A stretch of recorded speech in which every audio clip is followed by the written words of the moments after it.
The massive space station hung in orbit around Nexra Prime, like a jewel against the darkness of space. Captain Jywin pressed her face closer to the shuttle window, watching the enormous structure grow larger as they approached. She had been to the Galactic Council Station many times before, but the sight never failed to impress her. The station was home to representatives from 12 different alien species, all working together to maintain peace across the galaxy. Jywin straightened her uniform and checked a reflection in the dark window. Her hair was pulled back neatly, and her captain's insignia shone on her collar. Today was supposed to be a simple diplomatic meeting, nothing special, just another routine session where she would represent humanity's interests and file some reports. She had done this dozens of times over the past 3 years. The shuttle docked with a soft thud, and Jywin gathered her data tablets. She stepped out into the docking bay. With the familiar sounds the station greeted her.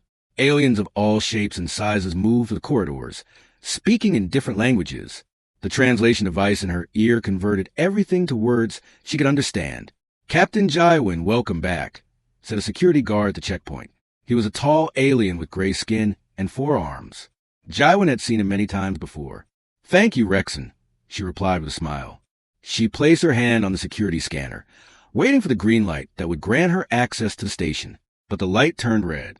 "That's strange," Rexon said, frowning at his screen. "Your clearance has been updated. You no longer have access to the eastern sectors or detention areas."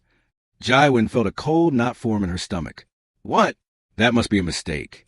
I had full diplomatic clearance last month." Rexon shook his head. "I'm sorry, Captain. The changes were made 3 days ago by order of Counselor Vextar. You'll need to take it up with him." Jywin's jaw tightened. Vextar was a leader of the Krillian species, and he had never liked humans. He thought they were too aggressive, too emotional. But removing her clearance without notification was highly unusual and against protocol. "Fine," she said. "Where can I find Counselor Vextar?" "He's in the council chamber preparing for this afternoon session," Rexon replied. Jywin thanked him and headed toward the main corridors. But instead of going to the council chamber, she turned down a side passage. Something felt wrong about this whole situation. Why would they restrict her access to detention areas? Humans didn't even use those sections of the station. She made her way to the technical operations room, where her friend Dr. Hyunwoo worked. He was a human scientist who studied alien biology and helped maintain the station's life support systems for human visitors. "Jywin." Hyunwoo looked up from his computer screens, his face breaking into a smile. "I didn't know you were coming today." "Routine visit," she said, closing the door behind her. "Hyunwoo, I need a favor. Can you access the station security feeds?" His smile faded. "That's against regulations." "What's going on?" "My clearance has been revoked. They won't let me access the eastern sectors or detention blocks. I want to know why." Hyunwoo hesitated, then nodded. "All right, but if anyone asks, you force me to do this at gunpoint."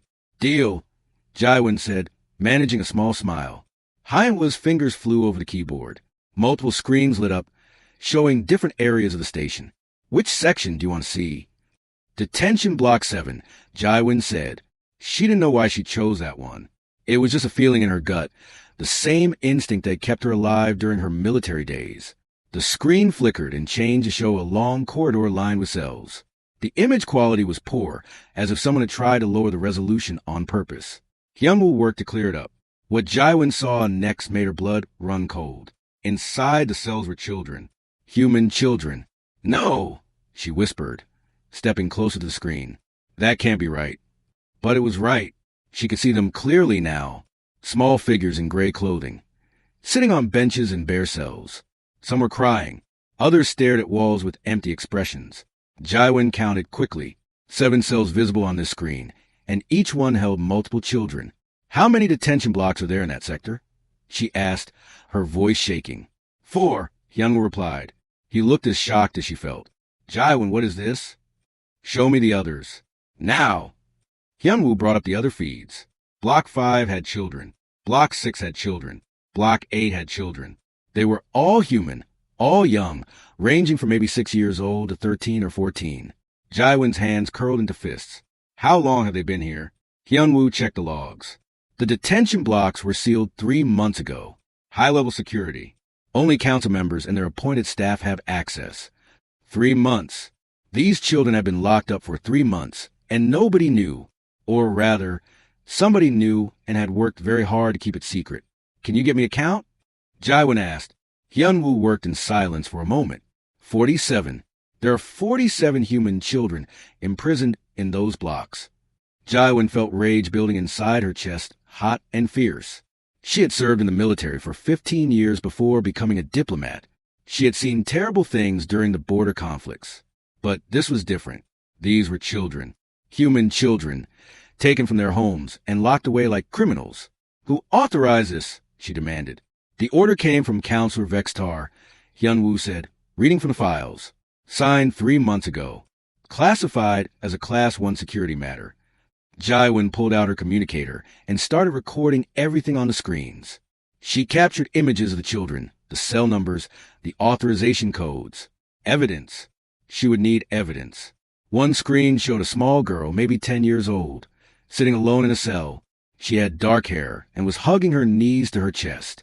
The girl looked up suddenly, as if she had heard something, and Jaiwin could see the hope and fear mixed on her young face. What are their conditions? Jaiwin asked, fighting to keep her voice steady. Hyunwoo pulled up more data. Minimal food rations. No contact with each other. No communication with the outside. Medical checks once a week. He paused. Jaiwin, according to these reports, they're running tests on them. Biological tests. Psychological evaluations. They're treating these kids like lab experiments. That was it. Jaiwin had seen enough. Send all of this to my secure server, she ordered. Then delete any trace that we access these files. Can you do that? Yes, but what are you going to do? Jaiwin headed for the door. I'm going to get those children out of there. And then I'm going to make the council answer for this. Jaiwin, wait. Hyunwoo called after her. You can't just burst in there. They'll have you arrested. You need to think about this. She turned back to look at him. I've thought about it. Those are human children being held prisoner by aliens who had no right to take them. If our government knew about this, there would be war. Maybe there should be war. Please be careful, Hyunwoo said quietly. Jaiwin nodded and left the technical room. Her mind was racing as she walked through the corridors. She needed to confront the council immediately, but she had to be smart about it. If she went alone, they could silence her. She needed witnesses. She needed to make this public. The council was in session. Perfect. Jaiwin changed direction and headed straight for the main council chamber. 2 guards stood at the entrance, but they recognized her and stepped aside. They didn't know her clearance had been revoked, and she wasn't going to tell them. The massive doors opened, and Jaiwin walked into the chamber. 12 counselors sat in a circle, representing their species. In the center, Counselor Vextar was speaking about trade agreements. His voice echoed in the large room. All conversation stopped when Jaiwin strode to the center of the floor. Captain Jaiwin, Vextar said, his tone cold. This is a closed session. You were not invited. Jaiwin looked up at the 12 counselors, at the dozens of representatives and staff members filling the observation seats. Good. Plenty of witnesses. You imprisoned human children, she said loudly, her voice carrying through the chamber. 47 of them. You've been holding them in your detention blocks for 3 months. A shocked silence fell over the room. You took children from their families, Jaiwin continued, her voice rising. You locked them away like criminals. You've been experimenting on them. She turned to face Vextar directly. Have you lost your mind? The council chamber erupted in chaos. Representatives jumped to their feet, shouting questions in a dozen different languages. The translation devices could barely keep up with all the noise. Counselor Vextar raised one of his long arms, demanding silence, but nobody was listening anymore. Jaiwin stood in the center of the chamber, her heart pounding but her face calm. She had their attention now. Good. Let them panic. Let them scramble for explanations. Those children had been terrified and alone for 3 months. The council could handle a few minutes of discomfort. Order. Vextar's voice boomed through the speakers. I will have order in this chamber. Slowly, the noise died down. All eyes turned to Jaiwin, then to Vextar, waiting to see what would happen next. Captain Jaiwin, Vextar said, his voice like ice.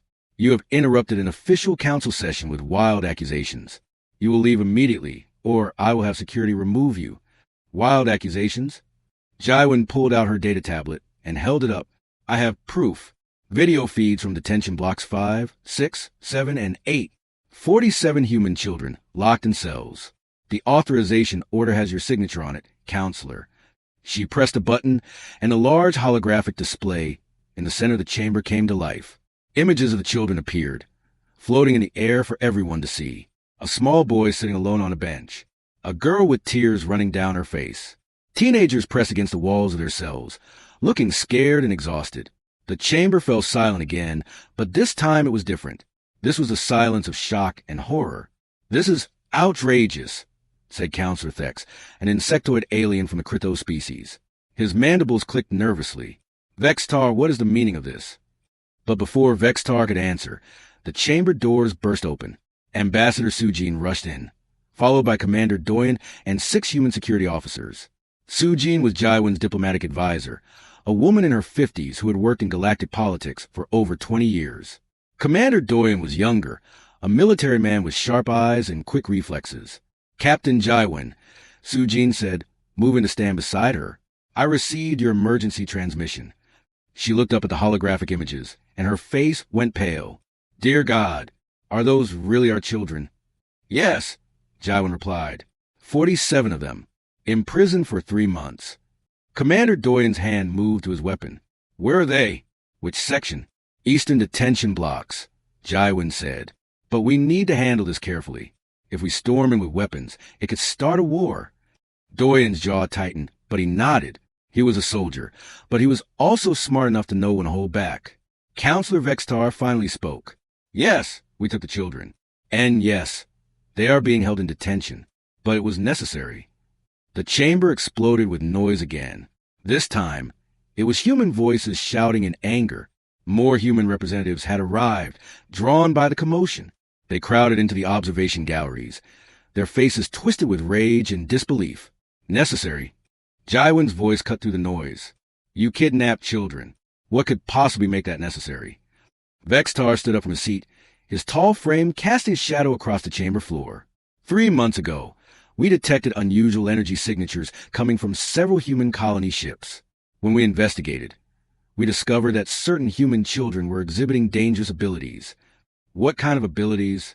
Ambassador Sujin asked, her voice controlled despite her obvious anger. Another counselor stood up. This was Counselor Yara, a being that looked almost plant-like, with green skin and gentle features. Unlike Vextar, she looked uncomfortable and sad.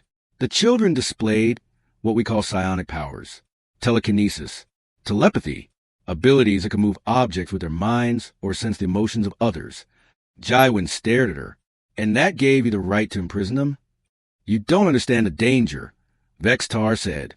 "On one colony ship, a child accidentally caused a power surge that nearly killed 15 people. On another, a group of children playing caused gravitational fluctuations that damaged the ship's engines. These abilities are unstable and dangerous." "They're children," Jaiwin shot back. "They didn't know what they were doing. The answer is to teach them, to help them understand their abilities, not to lock them away like animals." "We suspected that humanity was developing these children as weapons," Counselor Thex added. "Genetic experiments to create super soldiers. We needed to study them to determine if they pose a threat to galactic security." Commander Doyen stepped forward, his voice hard. "We weren't creating anything. If these children have abilities, it's natural. Humans have been spreading across space for decades now.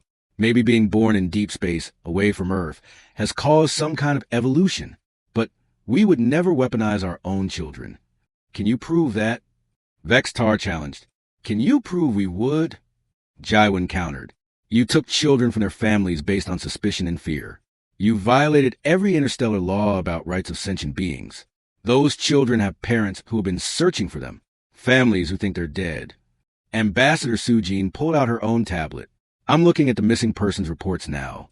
15 children disappeared from the Ganymede colony, 8 from New Sol Station, 12 from the Mars agricultural settlements. The families filed reports with local authorities, but the cases went nowhere." She looked up at Vextar with disgust. "You covered it up. You made sure nobody would find them." "It was for the greater good," Vextar said, but his voice lacked conviction now. "The greater good?" Jaiwin's voice shook with rage.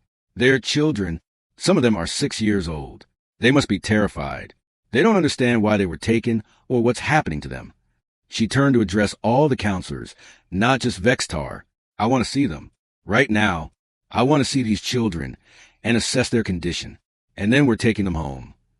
That's not possible, Vextar said quickly. The situation is too delicate. We need more time to study them, to understand their abilities fully. You've had 3 months, Commander Doyen said coldly.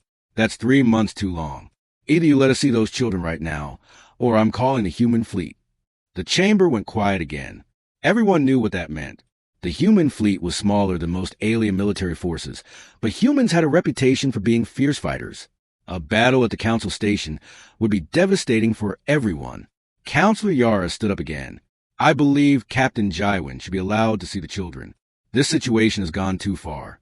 Those children deserve to see friendly faces, to know that someone cares about them. Thank you, Counselor Yara, Sujin said softly.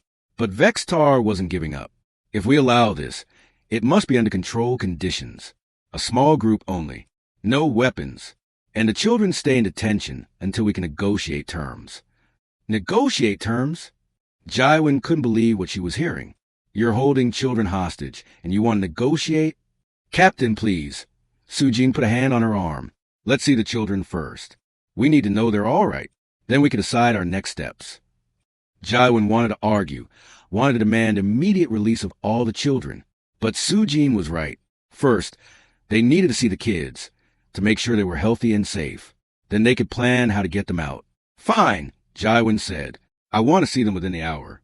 Myself, Ambassador Sujin, and Dr. Hyunwoo. He's a medical doctor. The children need to be examined. Vextar looked like he wanted to refuse, but too many other counselors were watching now. Some of them looked angry at what they had just learned. Counselor Yar was openly crying, her plant-like face showing genuine sorrow. Even Counselor Thex seemed uncomfortable with the situation. 1 hour, Vextar agreed reluctantly. But security will escort you at all times, and you will not attempt to remove any of the children without council approval. Jaiwin nodded, not trusting herself to speak. She was afraid that if she opened her mouth, she would say something that would make the situation even worse. As the council members began arguing among themselves about protocols and procedures, Jaiwin left the chamber with Sujin and Doyen. In the hallway outside, she finally let herself lean against the wall, her legs shaking. Are you all right? Sujin asked. No, Jaiwin said honestly. How can anyone be all right with this? They took children, Sujin, babies, and they've been experimenting on them for 3 months. Commander Doyen's face was grim. I'm sending a message to Earth Command. They need to know what's happening here. And Captain, I'm preparing my security teams. If the Council tries to keep those children after you've seen them, we're getting them out by force. That could start a war, Sujin warned. Doyen met her eyes. Then we start a war. I'm not leaving human children in alien prisons. Not for politics. Not for diplomacy. Not for anything. Jaiwin straightened up, pushing away from the wall. Let's go see them. And let's make sure they know that they're not alone anymore. Help is here. The walk to Detention Block 7 felt like it took forever. Jaiwin, Ambassador Sujin, and Dr. Hyunwoo were escorted by 4 armed guards, all aliens who work for the Council security. Nobody spoke during the long walk through the station's corridors. The only sound was their footsteps echoing off the metal walls. Jaiwin's mind was racing. What would she say to these children? How could she explain to them why they had been taken from their families? How could she give them hope when she wasn't even sure she could get them out of here safely? The detention block entrance required 3 different security clearances. Each guard had to scan their identification before the massive door would open. When it finally did, Jaiwin felt a chill run down her spine. The air inside was cold and smelled sterile, like a hospital. The lighting was dim, probably to save power, making the long hallway look dark and unwelcoming. The children are in cells 12 through 18, one of the guards said. You have 30 minutes. 30 minutes? Dr. Hyunwoo protested. I need to examine 47 children. That's impossible. Those are your orders, the guard replied coldly. Jaiwin wanted to argue, but she knew it would waste precious time. We'll do what we can. They walked down the hallway, passing empty cells until they reached number 12. Through the transparent barrier, Jaiwin could see 2 girls sitting on a bench. One looked about 10 years old, the other maybe 8. Both wore gray uniforms that were too big for them. When they saw Jaiwin and the others approaching, they jumped to their feet. The older girl's eyes went wide. You're human, she whispered. Jaiwin felt her heart break. She stepped closer to the barrier. Yes, we're human. We're here to help you. What's your name? Minji, the girl said. Tears started rolling down her cheeks. Are you taking us home? Please tell me you're taking us home. The younger girl grabbed Minji's hand. I want my mom, she cried. I want to go home. What's your name, sweetheart? Sujin asked gently. Yunji. The little girl sobbed. I want my mommy. Dr. Hyunwoo was already scanning them with his medical device. They looked malnourished, underweight, signs of stress and sleep deprivation. His voice was tight with anger. We're working on getting you home, Jaiwin told them, wishing she could reach through the barrier and hug them both. I promise we're going to do everything we can. How are they treating you? Are you hurt? Minji shook her head. They don't hurt us. They just keep us locked up.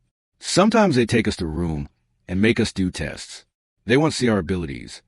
She held up her hand, and a small pebble that had been on the floor lifted into the air, floating between them. Remarkable, Hyunwoo breathed. Pure telekinesis. How long have you been able to do this? Since we left Earth, Minji said, letting the pebble drop. My family moved to the Mars colony when I was 7. After a few months in space, things started happening. I could move things without touching them. My parents were scared at first, but then they helped me learn to control it. And then the aliens came, Yunji added quietly. They came to our school. They said we had to go with them for testing. They promised we'd be home in a few days. Fresh tears ran down her face. That was so long ago. I don't remember how many days. 3 months, Jaiwin said softly. You've been here for 3 months. Minji's face crumpled. 3 months? But that means I missed my birthday, and my brother's graduation, and... She couldn't finish, crying too hard. They moved to the next cell, where they found a boy who looked about 12. He was sitting cross-legged on the floor, his eyes closed like he was meditating. When he heard them approach, he opened his eyes and stood up. I'm Taeyong, he said before anyone could ask. I know you're here to help. I can feel it. Your emotions are strong. You're an empath, Dr. Hyunwoo said, making notes on his tablet. You can sense what others are feeling? Taeyong nodded. It started happening about a year ago. At first, it was confusing. I could feel everyone's emotions around me all the time. Happy, sad, angry, scared. It was like having 100 voices in my head. He looked at Jaiwin. Right now, you're feeling angry and sad and guilty, all at the same time.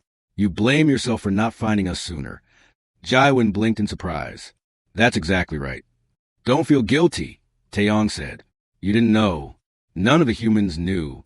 The aliens made sure of that. They blocked all our communications.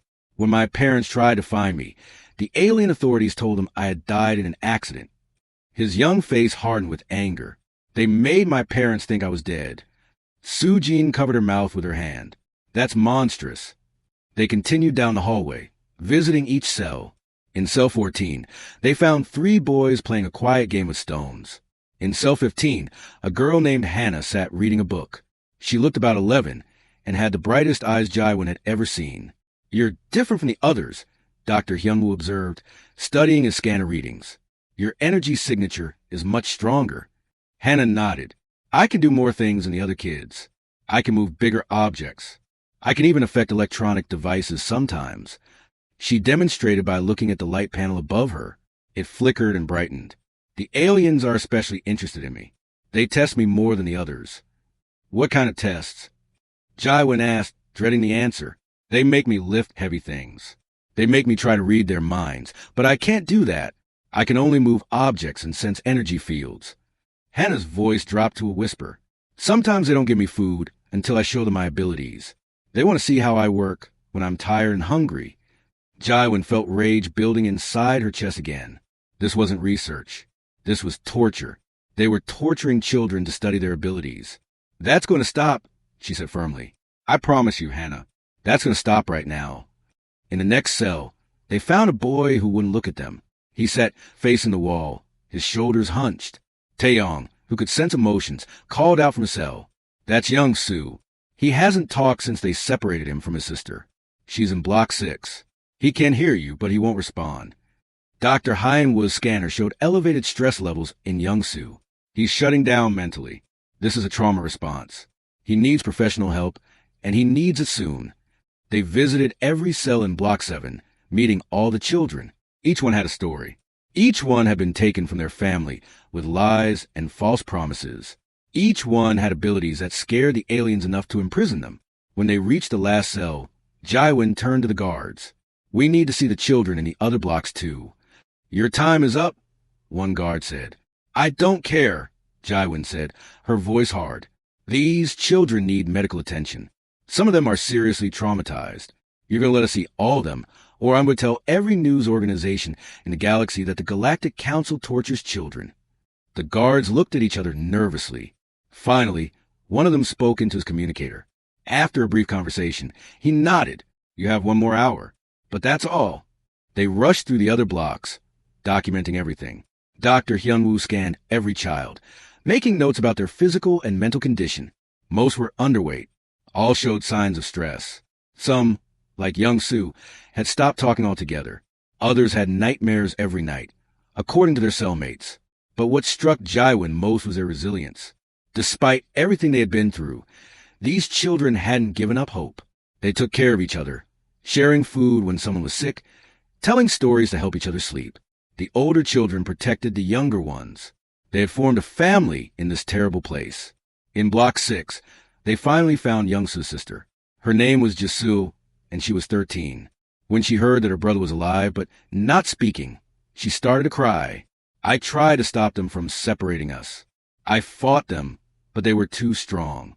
Youngsu must think I abandoned him. We're going to reunite you," Sujin promised. "I don't know how yet, but we will." When their time was finally up, Jaiwin didn't want to leave. She wanted to stay with these children, to keep them company, to let them know they weren't forgotten. But the guards were insistent. They had to go. As they walked back through the corridors toward the council chamber, Dr. Hyunwoo was furious. "This is criminal. Those children need proper care. They need therapy. They need their families. Some of them might have permanent psychological damage from this experience. We're getting them out," Jaiwin said. "Whatever it takes." Ambassador Sujin was already on her communicator, speaking rapidly to someone on Earth. When she finished, she looked at Jaiwin with a grim expression. "I just spoke with President Nari. She's summoning an emergency session of the Human Coalition, and she's ordered Admiral Miho to bring the fleet to this station." "The entire fleet?" Dr. Hyunwoo asked in shock. Sujin nodded. "Every ship we have. If the Council won't release these children peacefully, then we're prepared to take them by force." She paused. "President Nari said to tell you that humanity doesn't negotiate when it comes to our children. We protect them, no matter the cost." Jaiwin felt a fierce pride in her species. Yes, humans could be aggressive and emotional, but that was because they cared deeply about each other, especially their young. Any species that would imprison children deserved to face human anger. "How long until the fleet arrives?" she asked. 6 hours, Sujin replied. 6 hours, and then everything changes. The news spread through the station like wildfire. Within 2 hours, every being on the council station knew that the human fleet was coming. Some aliens panicked and tried to leave on the next available shuttle. Others gathered in groups, whispering nervously about what would happen next. The humans on the station, however, showed no fear. They walked with their heads high, anger burning in their eyes. Jaiwin stood in the observation deck, watching the stars. Somewhere out there, dozens of human warships were racing toward this location. She had mixed feelings about it. Part of her was glad that humanity was showing strength, that they were willing to fight for their children. But another part of her worried about what this could mean for galactic peace. "Beautiful view," a voice said behind her. Jaiwin turned to see Counselor Yara approaching. The plant-like alien moved slowly, her green skin seeming to shimmer in the starlight. "Counselor," Jaiwin said cautiously, "are you here to convince me to call off the fleet?" "No," Yara said softly. "I'm here to apologize. I should have stopped this months ago. When Vextar proposed taking the children, I objected, but I was outvoted. Only 3 of us voted against the plan." She looked down at her hands. "I should have done more. I should have told someone. Instead, I stayed silent like a coward." "You try to help them," Jaiwin said, remembering what she had read in the files. "You visited them sometimes. You brought them extra food." Yara nodded. "Not enough. Never enough. Those children deserve so much more than secret kindness. They deserve justice." She paused. "I want you to know that not all of us agreed with Vextar. Some of us believe he went too far. Some of us believe he committed a terrible crime. Then help us, Jaiwin said. Help us get those children released before the fleet arrives. We don't want a war. We just want our children back. Before Yara could respond, alarms began blaring throughout the station. A voice came over the speakers in multiple languages. Attention! Multiple human warships have entered the system. All personnel report to emergency stations. Jaiwin ran to the observation window. In the distance, she could see them. Dozens of ships dropping out of faster-than-light travel, their engines glowing bright against the darkness. The human fleet had arrived early. They weren't supposed to be here for another 4 hours, Jaiwin whispered. Her communicator buzzed. It was Commander Doyen. Captain, you need to get to the council chamber immediately. President Nari is about to address the council directly. Jaiwin ran to the corridors, Yara following close behind. When they reached the council chamber, it was already packed with people. All 12 counselors were present, along with what looked like every important official on the station. Armed guards lined the walls, though no one seemed sure who they were supposed to be guarding against. The massive display screen at the center of the chamber flickered to life. President Nari appeared, sitting at her desk on Earth. She was a woman in her 60s with gray hair and sharp, intelligent eyes. Behind her, Jaiwin could see the flags of all the human colonies. Members of the Galactic Council, Nari began, her voice calm but carrying an edge of steel. 3 hours ago, I learned that you have imprisoned 47 human children. You took them from their families without permission. You held them for 3 months without notifying their government. You conducted experiments on them. These actions violate 17 different interstellar laws, including the Treaty of Sentient Rights that every species in this council signed. Counselor Vextar stood up. Madam President, if you would allow us to explain. I don't want your explanations. Nari cut him off. I want my children back. You have 1 hour to release every human child in your custody. You will transport them to the human medical bay on your station, where our doctors will examine them. After that, they will be returned to their families on the next available ships. And if we refuse? Counselor Thex asked, his mandibles clicking nervously. Nari's expression didn't change. Then my fleet will take them by force. Admiral Miho has 32 warships surrounding your station right now. We don't want to fight you, but we will if we must. When it comes to protecting our children, humanity does not compromise. Another counselor, a being covered in blue scales, spoke up. This is an act of aggression. You're threatening military action over a diplomatic dispute. This could lead to war. You started this when you kidnapped children. Nari replied. You made an act of war when you imprisoned them and experimented on them. We're simply responding to your aggression. The difference is, we're giving you a chance to make this right. Release the children, and we can discuss this through proper channels. Refuse, and we take them. The screen switched to show Admiral Miho on the bridge of his flagship. He was a stern-looking man in his 50s, wearing a military uniform covered in medals. Counselors, my weapons are armed and targeting your detention blocks. I can cut through your shields and extract those children in under 10 minutes. I'd rather not destroy parts of your station, but I will if you force my hand. This is madness, Vextar protested. You would risk galactic war over 47 children? President Nari leaned forward, and her eyes were cold. Counselor Vextar, let me make something very clear to you. If you had taken 47 human adults, we would negotiate. We would use diplomatic channels. We would follow proper procedures.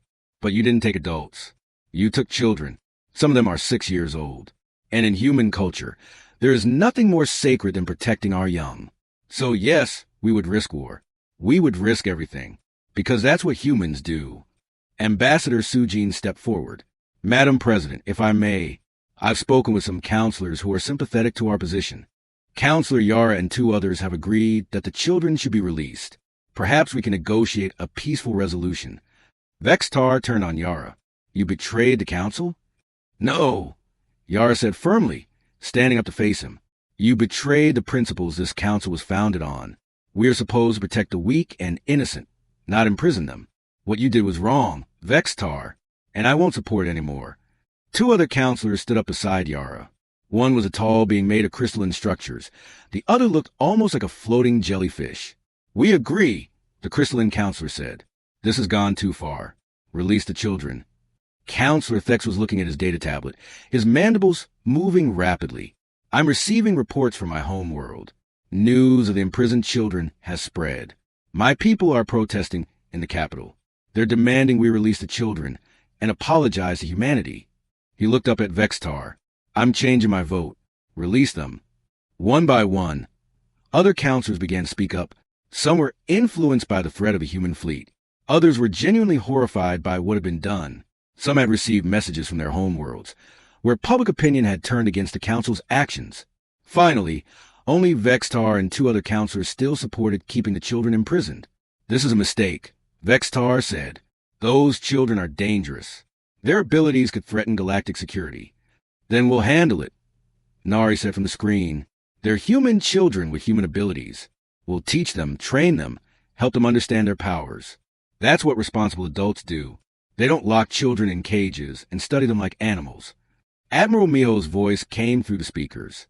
Counselors, you have 45 minutes remaining. After that, I'm sending in my troops. The vote was called. 9 counselors voted to release the children. Only 3 voted to keep them imprisoned. The motion passed. Jaiwin felt relief wash over her, so strong it made her knees weak. They had won. The children were going home. But Vextar wasn't finished. If we release them, I demand that humanity agrees to monitoring. We need assurance that these psionic children won't be weaponized. Absolutely not, Commander Doyen said, stepping forward. You don't get to make demands after what you've done. You don't get to monitor our children or our families. The only thing you're going to do is release them and stay away from humanity until we decide we can trust you again. We need the children transferred to Medical Bay immediately, Dr. Hyunwoo added. Some of them need urgent psychological care. Every minute they stay in those cells causes more damage. Counselor Yara spoke to the other counselors. I propose we release the children to human custody right now. We can discuss investigations and consequences for our actions later. Right now, those children need help. The vote was called again. This time, 10 counselors voted yes. Only Vextar and 1 other voted no. It's decided, Yara announced. The human children will be released immediately. Jaiwin was already moving toward the door. I'm going to get them. Commander Doyen, bring your security team. Dr. Hyunwoo, prepare the medical bay. Ambassador Sujin, start contacting the families. Captain Jaiwin, President Nari called from the screen. Well done. Bring our children home. As Jaiwin raced through the corridors toward the detention blocks, she could hear celebration breaking out among the humans on the station. People were cheering, crying with relief, hugging each other. But Jaiwin didn't stop. She wouldn't celebrate until she saw those children free. When she reached detention block 7, the guards were already opening the cells. She heard Minji's voice calling out, We're going home? We're really going home. Yes, Jaiwin said, her own voice breaking with emotion. You're going home. All of you. I promise I get you out, and I keep my promises. The children poured out their cells, some crying, some laughing, all looking dazed and hopeful. Taeyong helped the younger kids walk. Hannah used her abilities to carry their few belongings. And in the back, Jaiwin saw Youngsu finally look up, a tiny spark of hope in his eyes.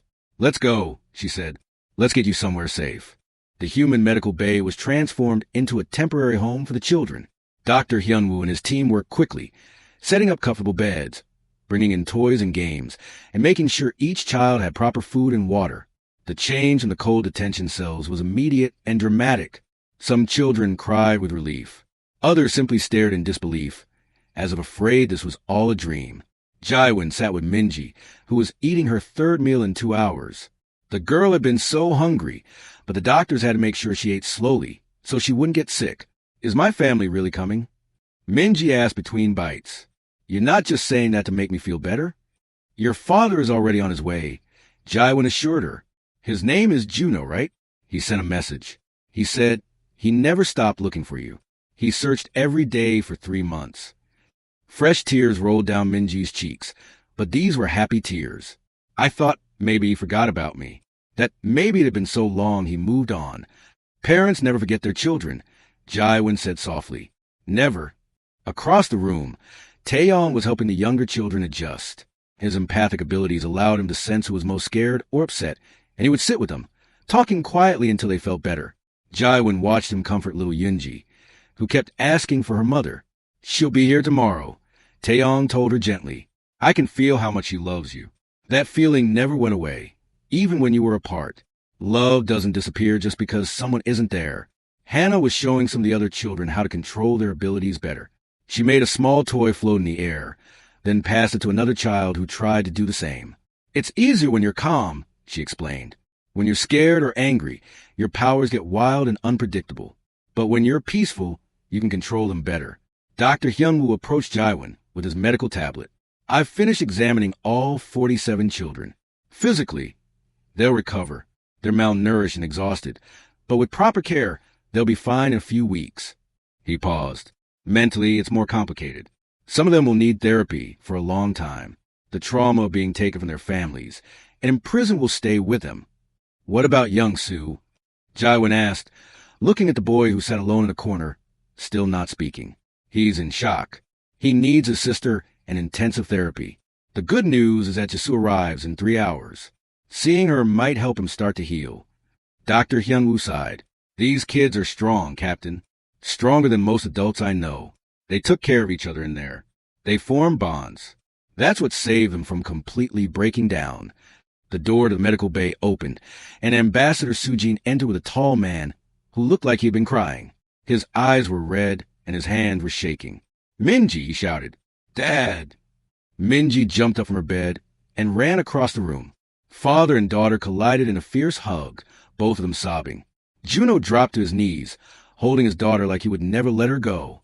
I'm sorry, he kept saying. I'm so sorry I couldn't protect you. I searched everywhere. I contacted everyone I could think of, but they told me you were dead. They showed me fake reports. I thought I'd lost you forever. It's okay, Dad, Minji cried. You found me. You didn't give up. That's what matters. Jaiwon had to look away, her own eyes burning with tears. Over the next few hours, more parents arrived. The medical bay filled with the sounds of reunions, of families being put back together. Each one was emotional. Each one was beautiful. Yunji's mother arrived and scooped up her daughter, spinning her around despite her own tears. 3 boys from the Mars colonies were reunited with their parents at the same time, and the whole family held each other in a group embrace. Even the guards at the door were wiping their eyes. But not every child had family waiting. Some of the children were orphans from colony ships. Others had parents who had died in the 3 months they'd been imprisoned. For these children, Jaiwon made sure they knew they weren't alone. Human families from across the colonies were already volunteering to adopt them, to give them homes and love. 2 days later, the Galactic Council held a formal hearing. The main chamber was packed with representatives from every species. News organizations from across the galaxy broadcast the proceedings live. Everyone wanted to see what would happen to Counselor Vextar and the others who had imprisoned the children. Counselor Yara stood at the center, serving as the lead prosecutor. Counselor Vextar, you stand accused of 47 counts of kidnapping, unlawful imprisonment, conducting experiments on sentient beings without consent, and falsifying official reports. How you plead? Vextar stood tall, showing no remorse. I acted in the best interest of galactic security. Those children were dangerous. I did what was necessary. You tortured children, President Nari said from her screen on Earth. You separated them from their families. You lied to their parents. You conducted painful experiments on them. And you call that security? The hearing lasted 6 hours. Witness after witness testified. Dr. Hyunwoo presented his medical findings, showing the physical and psychological harm done to children. Minji bravely took the stand and described what life had been like in the detention cells. Her testimony was so powerful that even some of the alien counselors were crying by the time she finished. They kept us in the dark most of the time, Minji said, her voice small but steady. They took us out one by one for tests. They would make us use our abilities until we were so tired we could barely stand. If we refused, they wouldn't give us food. They told us our families didn't want us anymore. They said we were monsters. Taeyong testified next, describing the emotional pain he could sense from all the children. I could feel their fear every day, their loneliness, their hope dying a little bit more each day. And I could feel the emotions of scientists too. They weren't curious or concerned. They were scared of us. They saw us as threats, not as children. Even Hannah, the girl with the strongest abilities, testified. I offered to help them understand my powers. I told them I would cooperate if they just let me call my parents. But they said no. They wanted to study me like I was an animal, not teach me like I was a student. The evidence was overwhelming. When the vote was finally called, 11 counselors voted guilty. Only Vextar's closest ally voted not guilty. The sentence was swift. Vextar was stripped of his position and his species seat on the council. He would spend the next 20 years in prison, the same amount of time humanity had been part of the Galactic Council. The 2 other counselors who had supported him received similar sentences. But more importantly, the council passed new laws. The Children's Protection Act made it illegal for any council member to detain, experiment on, or harm children of any species without parental consent and proper legal authority. Breaking this law would result in immediate expulsion from the council and criminal charges. A new agency was created, the Galactic Children's Welfare Organization, with Captain Jywin appointed as its first director. Her job was to ensure that what happened to human children would never happen to any child of any species ever again. 3 weeks after the children were freed, Jywin returned to the now empty detention blocks. Counselor Yara had asked her come, saying there was something she needed to see. When Jywin arrived, she found that the cells had been transformed. The walls were covered in drawings and messages the children had left behind. "Stay strong," one message read. "We'll get through this together," said another. There were drawings of families, of homes, of Earth and the colonies. Each one was a reminder of hope, of children who refuse to give up even in their darkest moments. "We're turning these blocks into a memorial," Yar explained, "so no one will ever forget what happened here. And so everyone will remember the courage of these children." Jywin nodded, touching one of the drawings. It showed a little girl holding hands with her mother, both of them smiling. At the bottom, in careful handwriting, it said, "Yunji and Mom." "They're all home now?" Yara asked. "Yes," Jywin confirmed. "Every single one. The last 3 left yesterday for the outer colonies. They're with their families, getting the help they need, learning to control their abilities in a safe environment." "And their abilities? Are humans concerned about them?" Jywin smiled. "We're amazed by them. Dr. Hyunwoo has started a special school where psionic children can learn together. It's not about weaponizing them or controlling them. It's about helping them understand their gifts and use them positively. Already, young psionics are helping with rescue operations, medical diagnostics, and even art therapy programs." Yara looked relieved. "I'm glad. I was worried humanity might do what we feared, might try to turn them into weapons." "We protect our children, Counselor. We don't exploit them." Jywin turned to face her. "Thank you for standing up when it mattered. You helped save them." "I should have acted sooner," Yara said sadly. "But I promise you, Captain Jywin, I will spend the rest of my time on this council, making sure nothing like this ever happens again." 6 months later, Jywin attended a special ceremony on Earth. All 47 children were there, along with their families. President Nari gave a speech honoring their courage and resilience. Then, one by one, each child was awarded the Medal of Bravery, the highest civilian honor humanity could give. When it was Minji's turn, she walked up the stage holding her father's hand. She accepted her medal with a smile that could light up the room. "I want to say something," she told the crowd. "What happened to us was terrible, but it taught us that we're stronger than we think. It taught us that family is everything. And it taught us that humans never abandon each other. Thank you to Captain Jywin and everyone who fought to bring us home. We'll never forget what you did for us." The crowd erupted in applause. Jywin, sitting in the front row, felt tears running down her cheeks. These children had been through hell, but they had survived. More than that, they had thrived. They were proof that even in the darkest times, hope and courage could prevail. As the ceremony ended and the families celebrated together, Jywin looked up at the stars. Somewhere out there was a Galactic Council station, where new laws protected children across the galaxy, where memorial walls reminded everyone of what happened when fear overcame compassion, and where humans had proven that when it came protecting their young, they would never back down, never compromise, never surrender. That was the human way. That was what made humanity special.